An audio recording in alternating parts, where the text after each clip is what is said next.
I'm going to show you how to make a friendship bracelet using the Alex wheel. First, take a look at the wheel.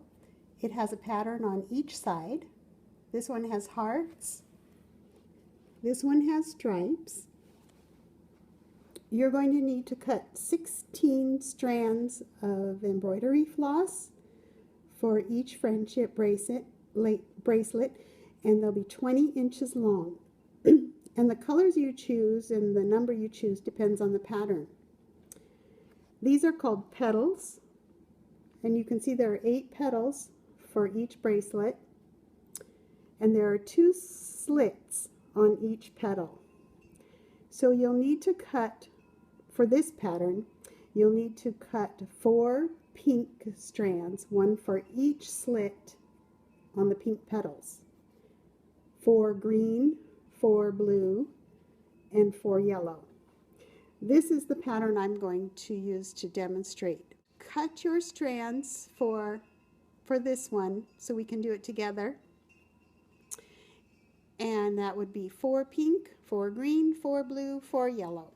And I'll cut mine and we'll go to the next step. Now I have my 16 strands cut. They're 20 inches long each. Just take one end and tie it in a knot.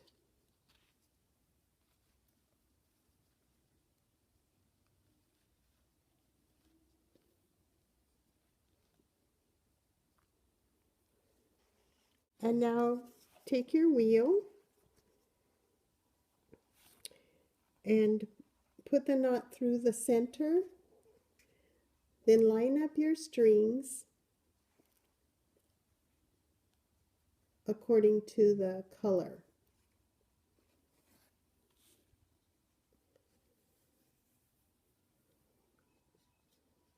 So we'll put 2 green there.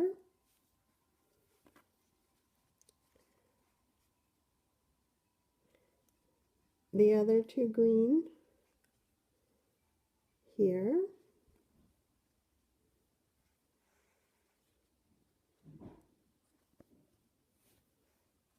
2 blue, and so on, until you have them all filled in. Now I have all the petals filled in with the coordinating colors, and you see the petal right here that says start. Of course, that's where you start. So you take that string, it's on the right side of the yellow petal, and bring it down to the right side of the petal directly below it. Then you take the string on the left of that same petal and bring it up to the left of the petal that you just started from. So you brought this string down to here and this one up to here. At first you feel like you want to cross them over, but you don't cross anything over. Right stays on the right and left stays on the left every single time. Then you turn it once and do the next one.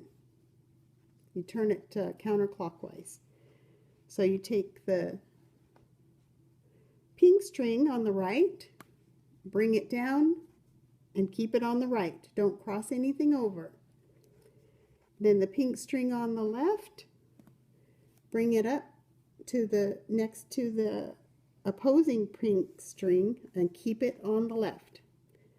Then rotate and do the same thing over and over. Just remember, you're not crossing anything over. The right stays on the right.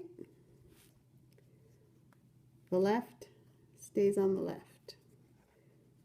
So now I'm back to the yellow again. The yellow right one, the yellow right string, I'm going to bring it down and keep it on the right.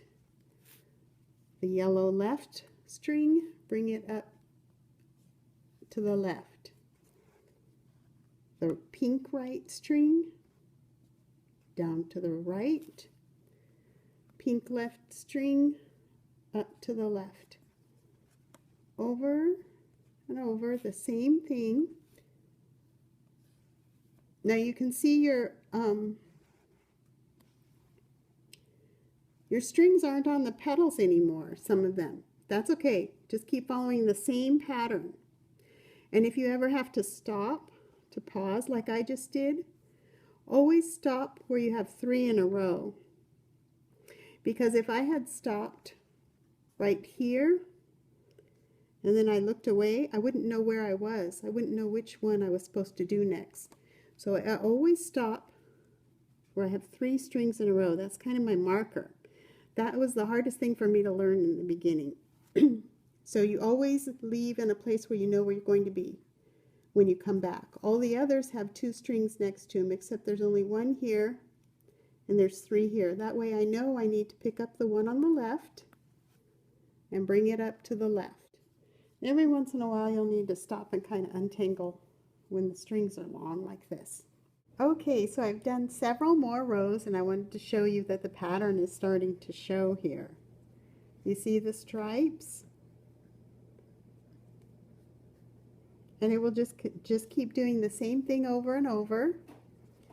And see, I left my 3 green strings so I know where to restart when I go back after I've taken a pause.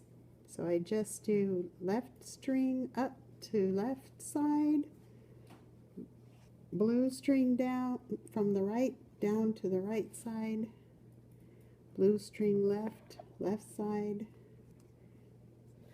right, right, left, left. Just keep doing that until your string is as long as you want it to be. So here's my finished bracelet. I have it the length that I want it. Now you can take it off the wheel.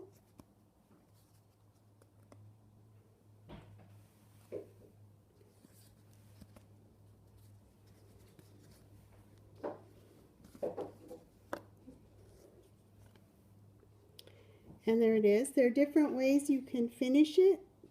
Some people make a little loop down here and sew a button on this end. I'm going to divide it in 2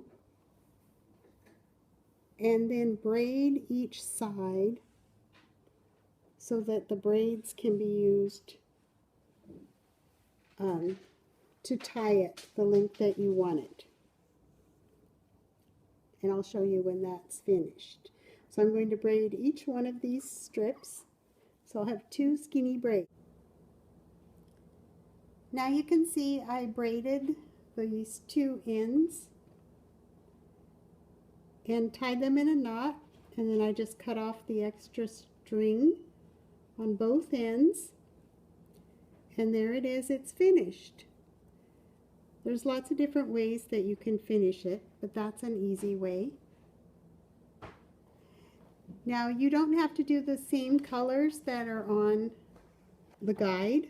I did it that way so it was easy for you to follow, and once you get used to how the pattern works, you can change the colors. But supposing I had changed that pink for a light pink, or maybe a black and white in different colors.